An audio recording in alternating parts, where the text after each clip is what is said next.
point of the Romantic age. It is 1798.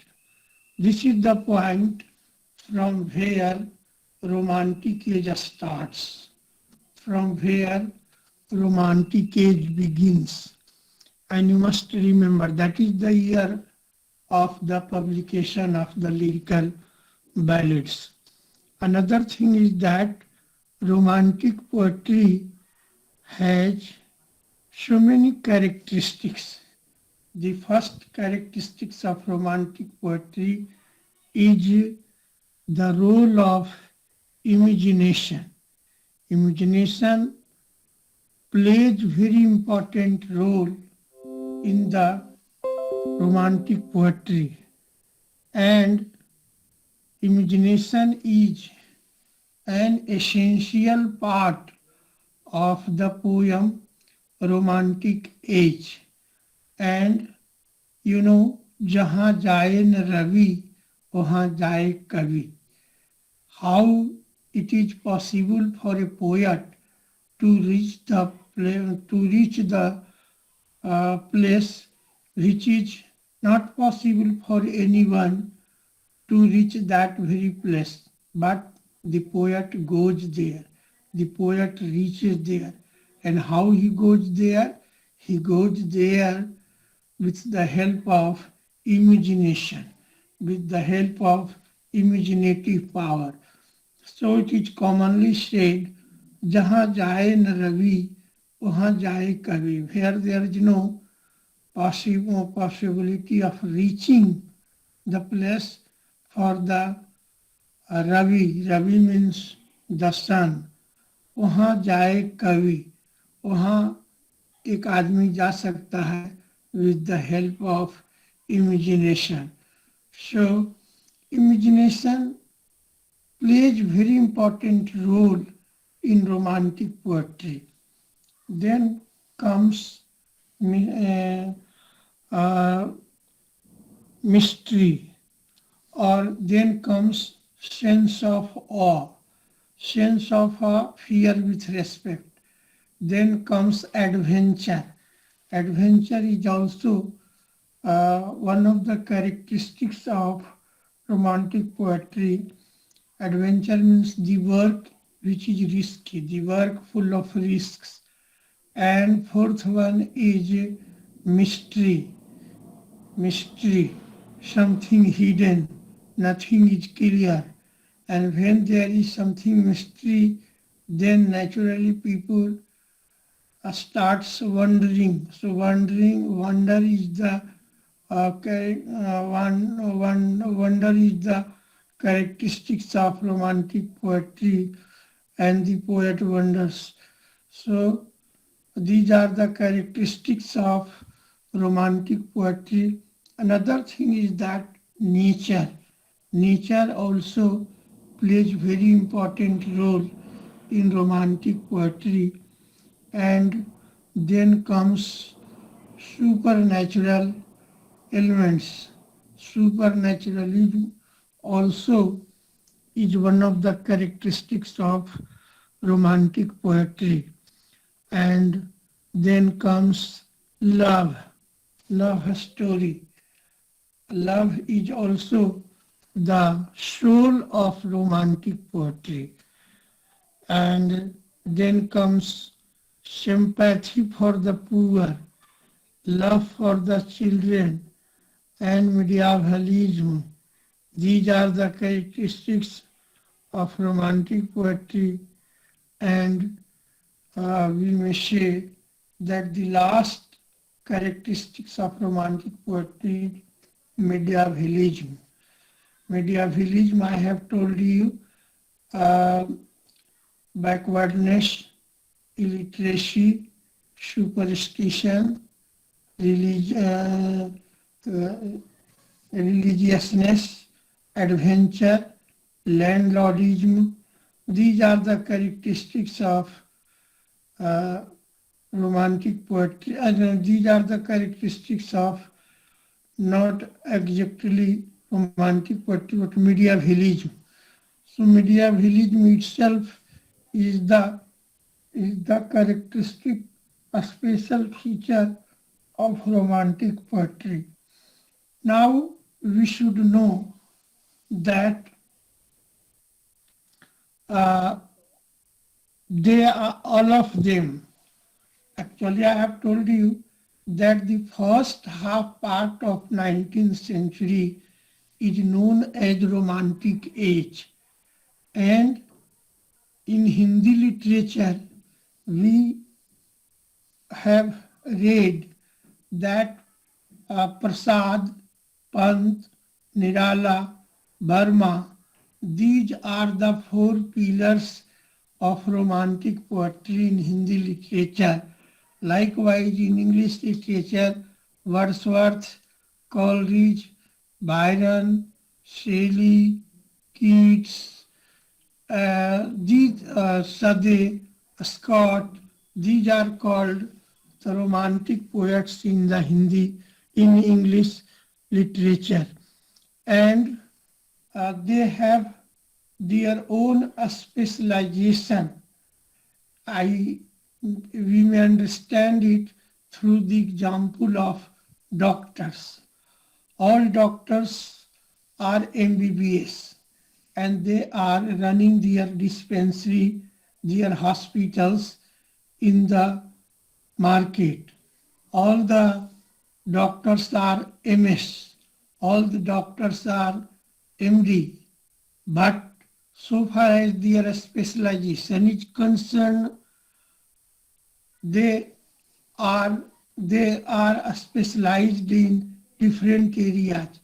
There is doctor who has all of them are MD, but they have their applications.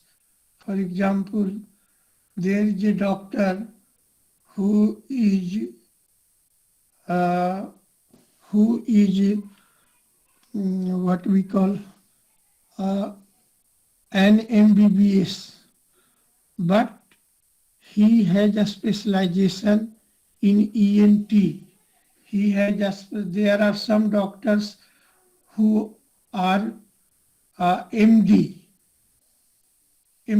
but some doctors are specialized in cardiology, some doctors are specialized in stomach, some doctors are specialized in other branches. So many doctors are MS, but they have their specialization in surgery, in orthopedics, in other things also. So likewise, there are so many. It doesn't mean if you are suffering from fever and you go to a doctor and he had his specialization in orthopedics, हड्डी का specialist doctor है और तुमको बुखार लग गया तुम चले गए, naturally you will go to him and he will refer to the doctor who is specialized in fever, means who is a physician. He will tell you, Mr. A is the good physician, please go to him and consult him. It doesn't mean that he has no knowledge of the medicine regarding fever. He has the knowledge, but he thinks that it is out of my area, it is out of my range, so I must refer this patient to the surgeon, to the physician. So he will tell you, Mr. A is good physician, please go to him and ask him, put your problems before him. So why? Because he has no specialization in that very area, and the doctor to whom he has referred the patient has the specialization in fever. Similarly, there are so many poets known as romantic poets: Wordsworth, Coleridge, Byron, Shelley, Keats, Scott, Sade. So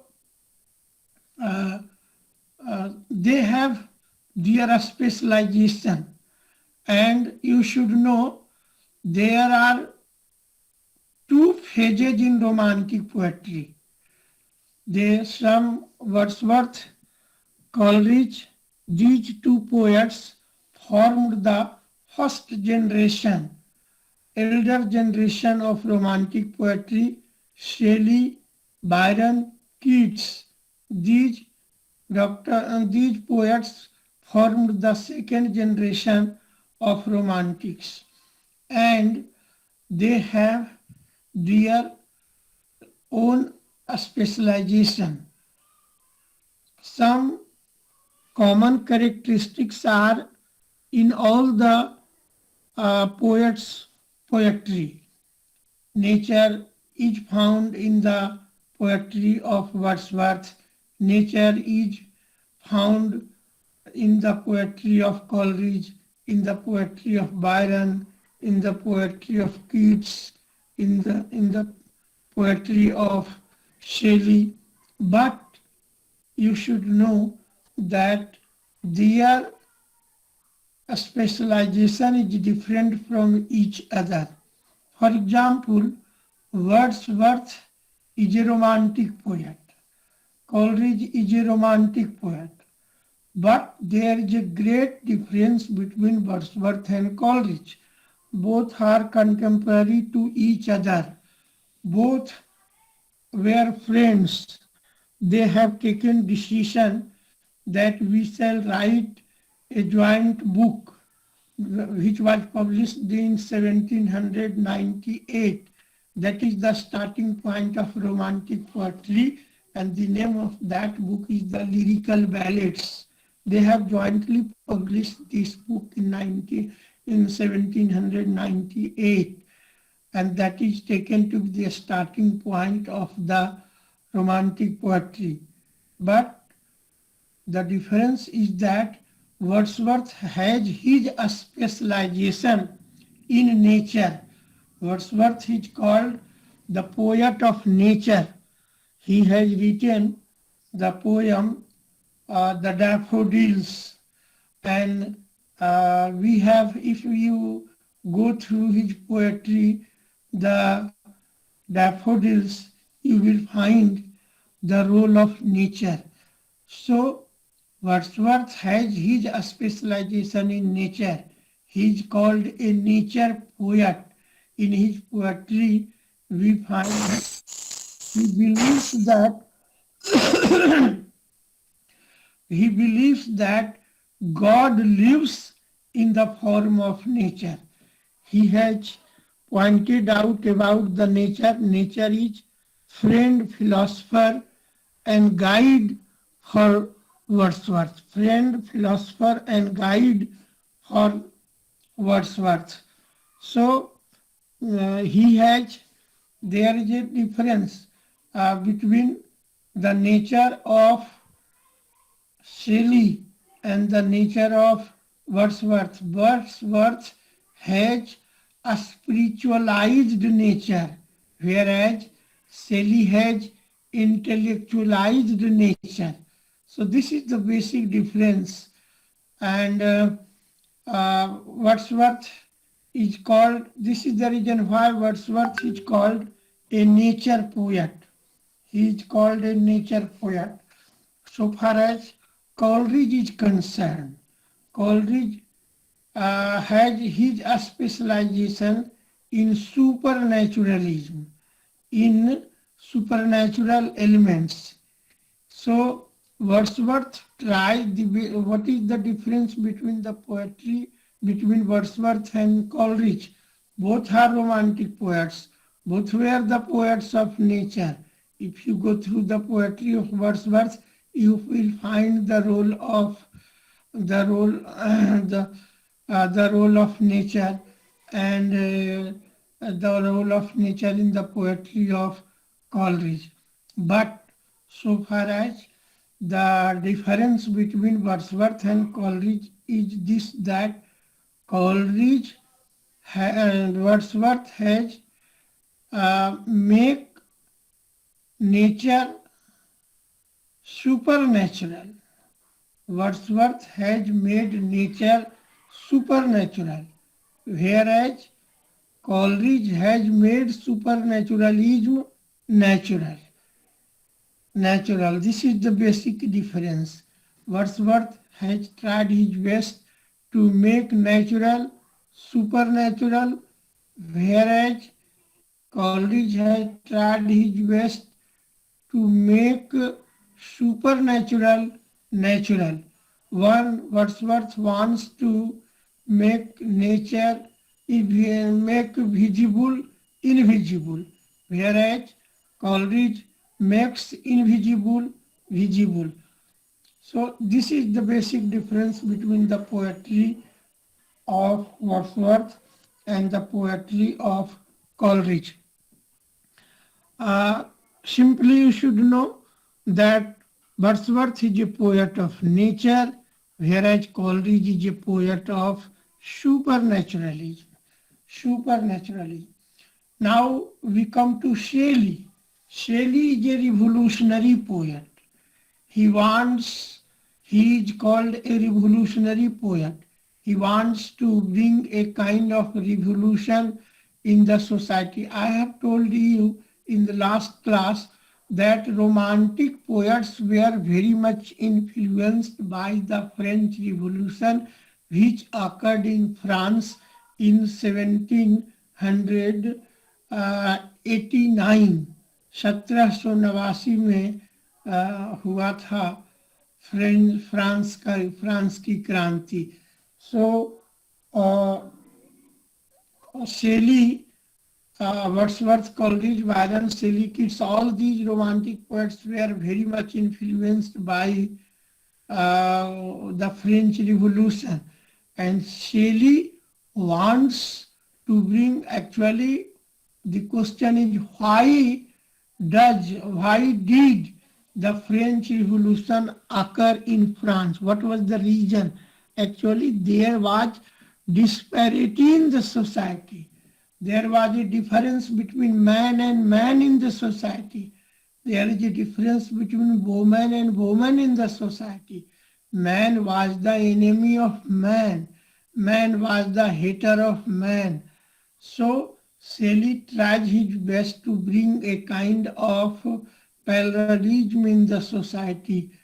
He wanted to see that all the people in the society are equal.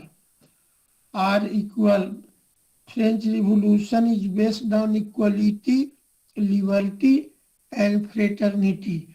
According to French Revolution, everybody should be equal in the society, and everybody should have equal right living in the society, and everybody should enjoy liberty equally. There should not be the difference between man and man. There should be a parallelism, there should be balance in the society. So equality, liberty, and if there is equality in the society, there is liberty in the society, naturally brotherhood will be formed in the society. Everybody loves each other. Man loves man, woman loves woman. So that was the scenario. So I have told you that romantic poets were very much influenced by French Revolution, but among romantics, mostly Shelley was more influenced than other romantics. So he also wants to bring a kind of revolution in English society, and through revolution he wants to bring a kind of change in the society. He wants to see a kind of golden era in which love would be the law of the nature, in which he wants to see everybody equal, everybody enjoying equal liberty, equal fraternity.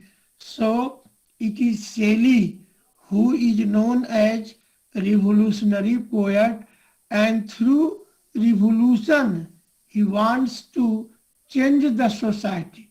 If you go through the poetry of Shelley, if you whether you have read the poem Ode to the West Wind or not, it is a tough poem.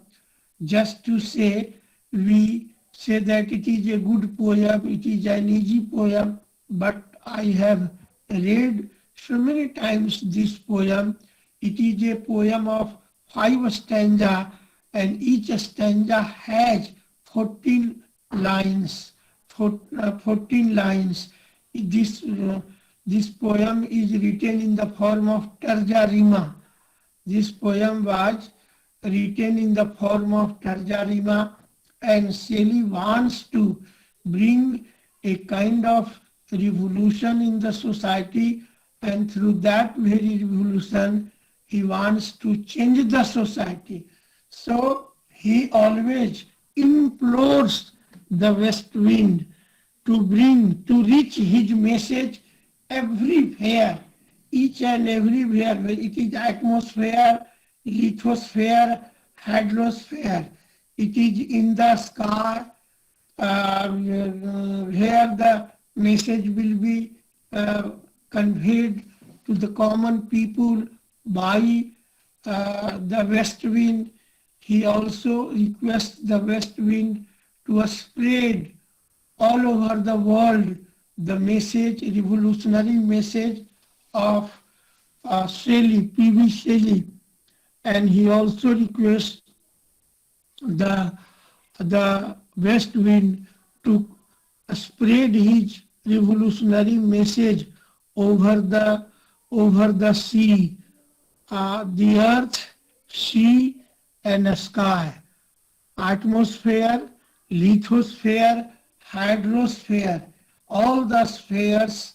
In all the spheres, Shelley wants to convey his message, spread his message among the people, so much so that people may get up from the sleep of slavery, and they must go to people must go to the sky, land, sea, everywhere. And in that very poem, Shelley tells, if winter comes, can a spring be far behind?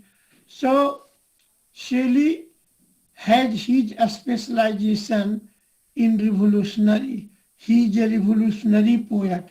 Wordsworth is a nature poet. Coleridge is a poet of supernaturalism, and Shelley is called a revolutionary poet.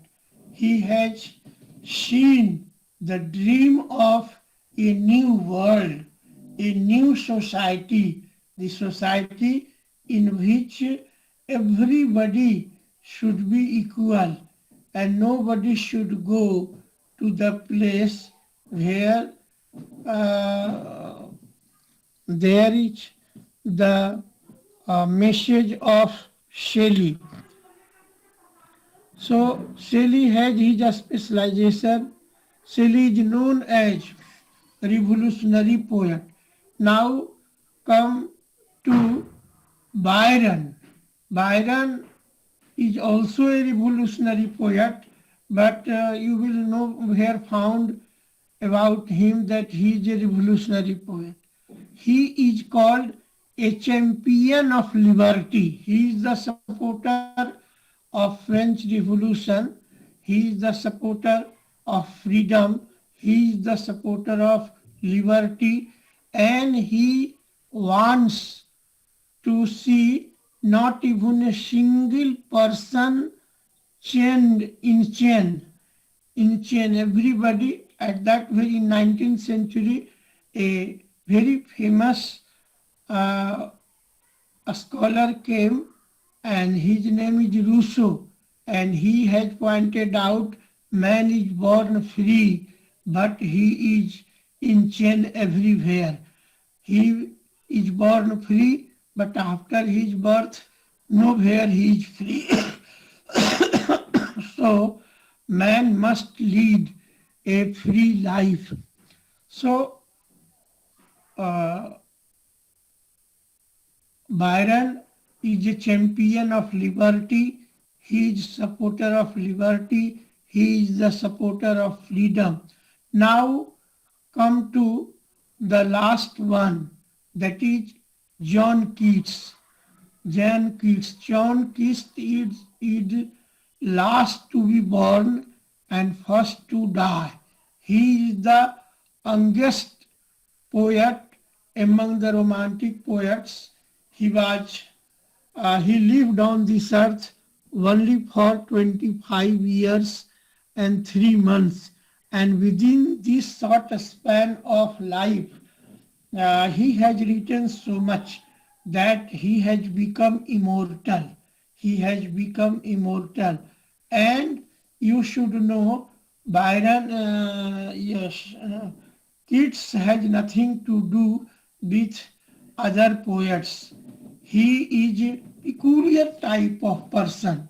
He is the worshipper of beauty. He is the he is called the beauty of the poet of beauty, because he has been the worshipper of beauty.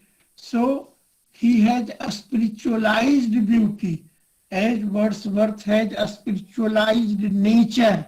Shelley has intellectualized nature. Likewise, John Keats has John Keats has a spiritualized beauty. He believes that God lives in the form of beauty. God is immortal as beauty is immortal. He has written a very beautiful poem, Ode to a Nightingale. He writes, my heart aches, drowsy numbness pens my sense, as though of hemlock I had drunk, or empty some dull opiate to the dregs. 1 minute past, lithe words had sunk.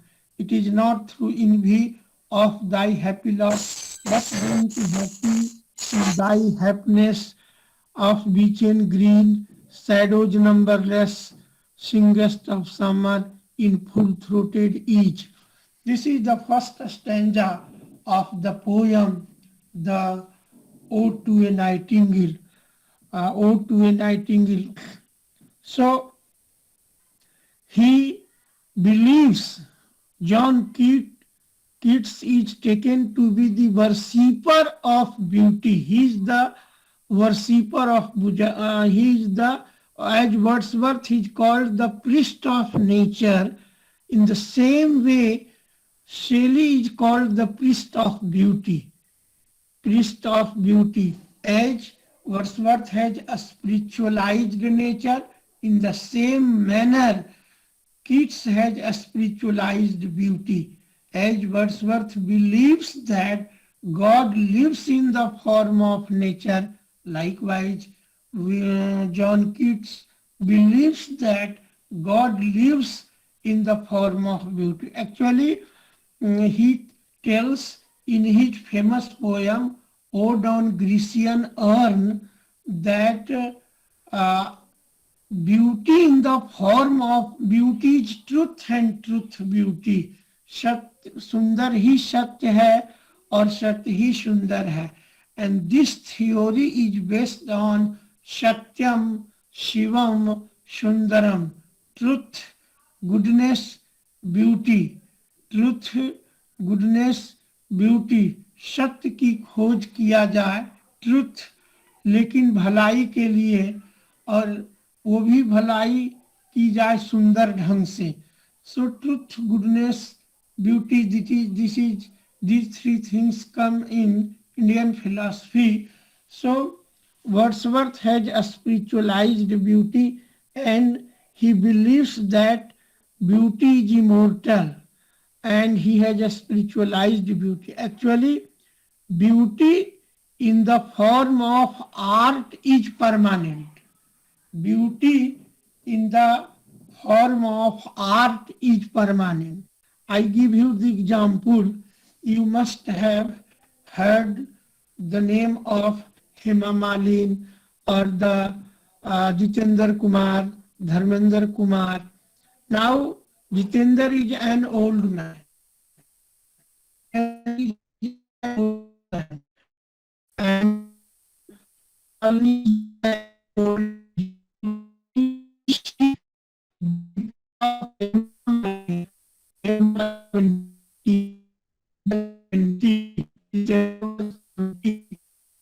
you see that he will find tender young, young,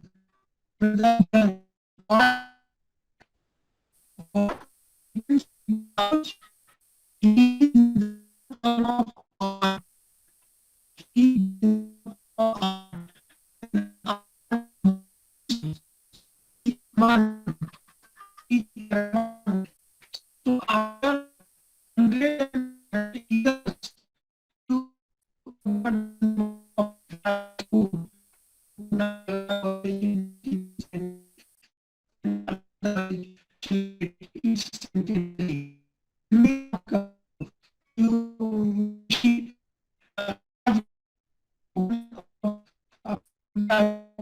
or his son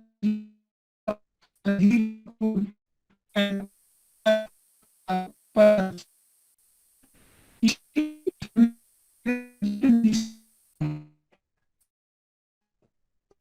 not inside.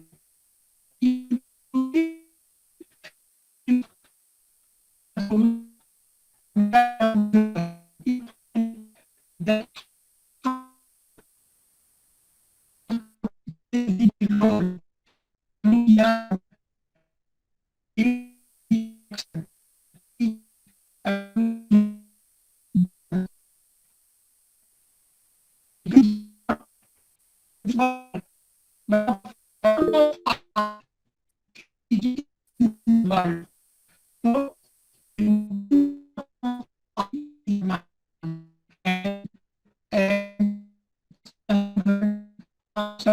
this is the example from filmy dunia.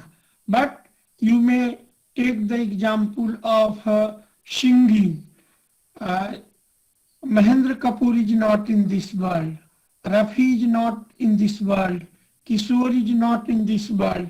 But in the form of art, art in the form of singing is in this world, and through that very art of singing, Mukesh is alive. Suraya is alive. You may say Kishore Kumar is alive. Muhammad Rafi is alive. So Keats talks of beauty in the form of art, and that is permanent. That is permanent. And therefore he tells beauty is truth, truth beauty. So you must know that he is the he has the specialization in beauty. He is called the poet of beauty. He is called the priest of beauty. He is called the worshipper of beauty. And he believes that God lives in the form of beauty. You should know that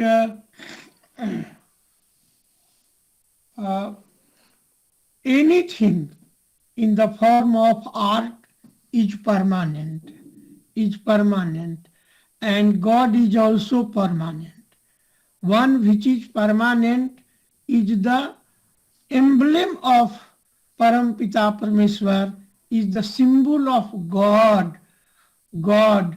So God is Ajanma, Avinashi, and it means he is permanent. He cannot be destroyed. He is not. He is indestructible. We cannot remove him. We cannot destroy him. It is permanent. So beauty in the form of art is also permanent. Therefore, in his famous poem Ode on Grecian Urn. In the last part of the poem, Keats writes, beauty is truth, truth beauty. सत्य ही सुंदर है और सुंदर ही सत्य है और सुंदर ही सत्य है और सत्य ही सुंदर है. So these are the specializations of the romantic poet.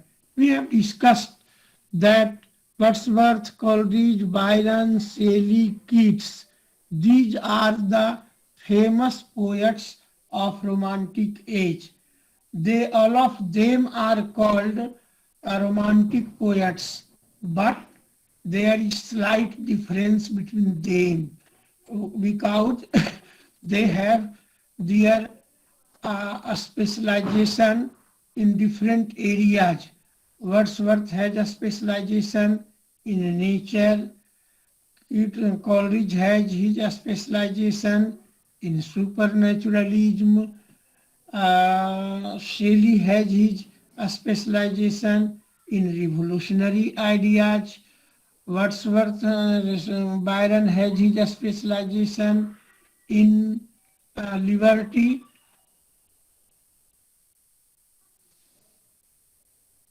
शिशु देखो ना वो चाबी लेवल आई होगी.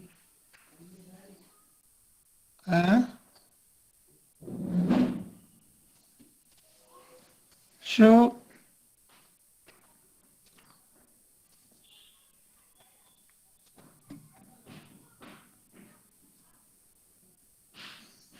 Byron is called the champion of liberty. He wants to see all the people leading free life in this world. There should not be any barrier for them.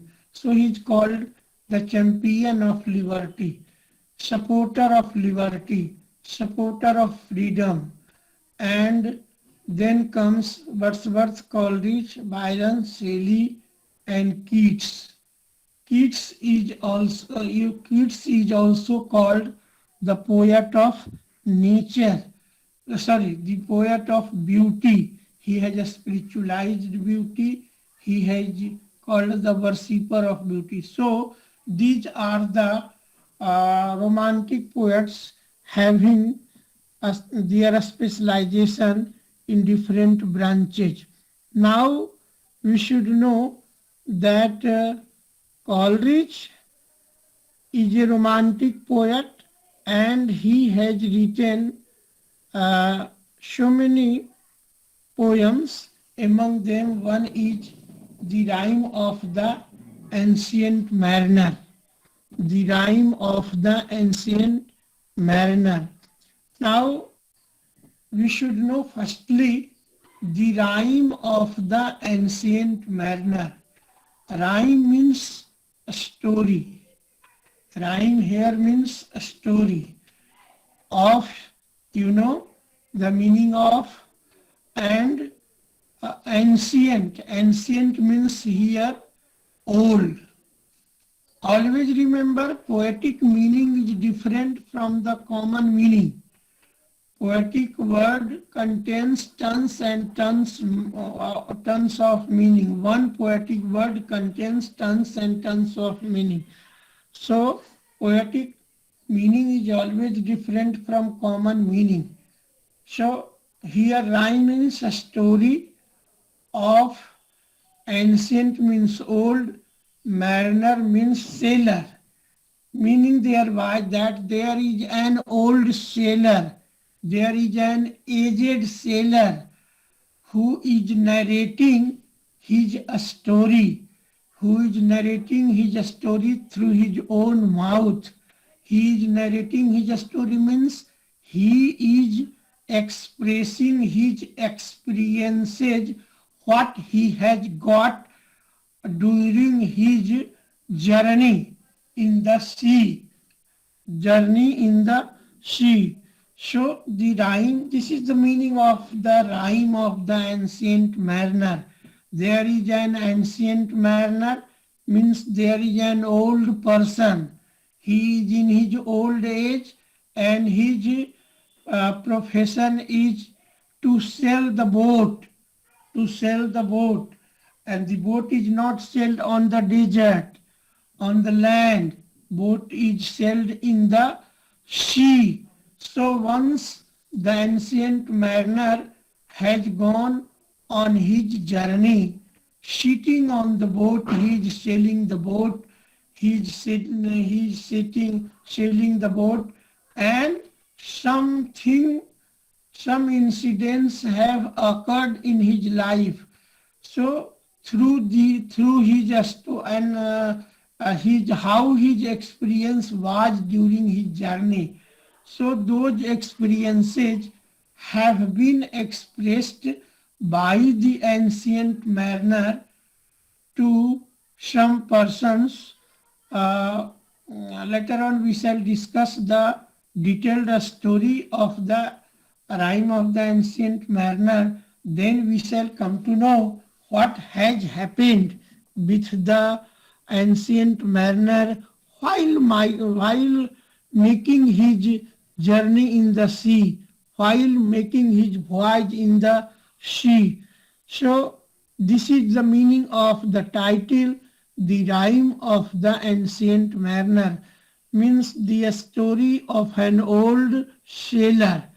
The story of an old sailor means there is an old sailor and there is an old voyager, journey maker in the sea who is narrating the story of his life, what has happened with him when he was making his journey in the sea. So this is the meaning of the title, The Rime of the Ancient Mariner. The story of the ancient mariner, the narrative of the aged sailor, old sailor. Now we should know that the theme of this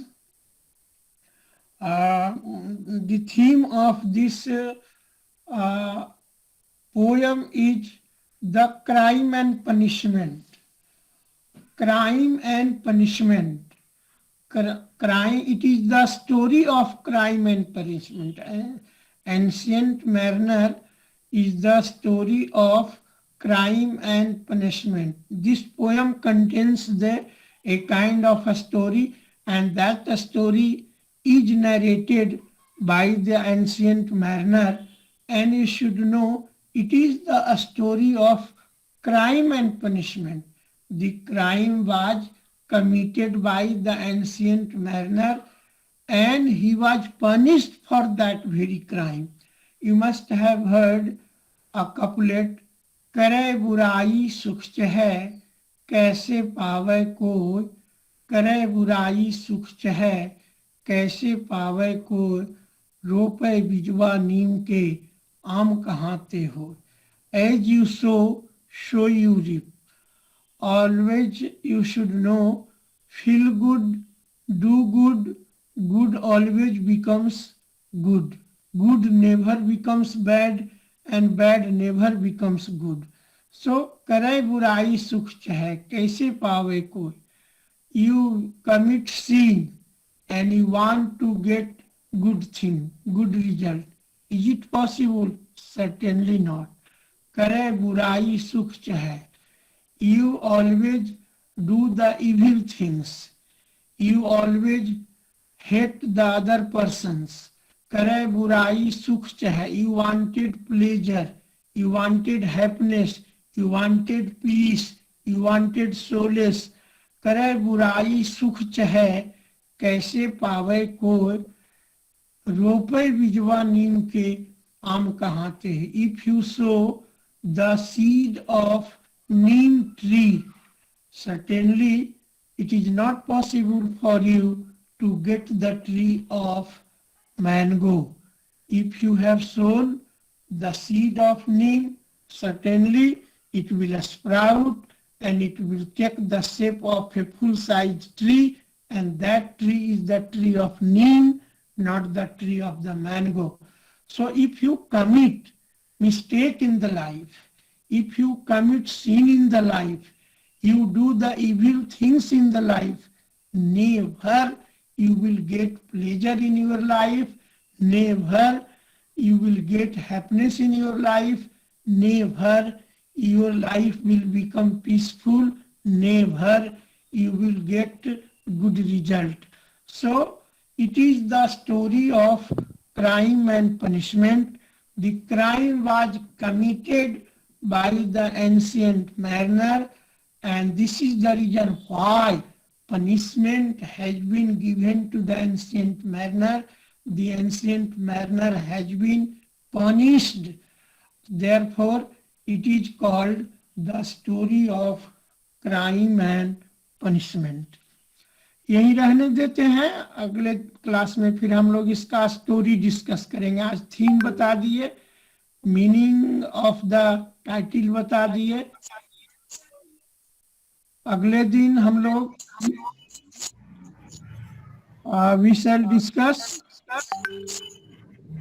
story of the rime of the ancient mariner. ठीक है, good bye sir. Okay, sir. Thank you, sir. Thank you, Thank sir. you, sir.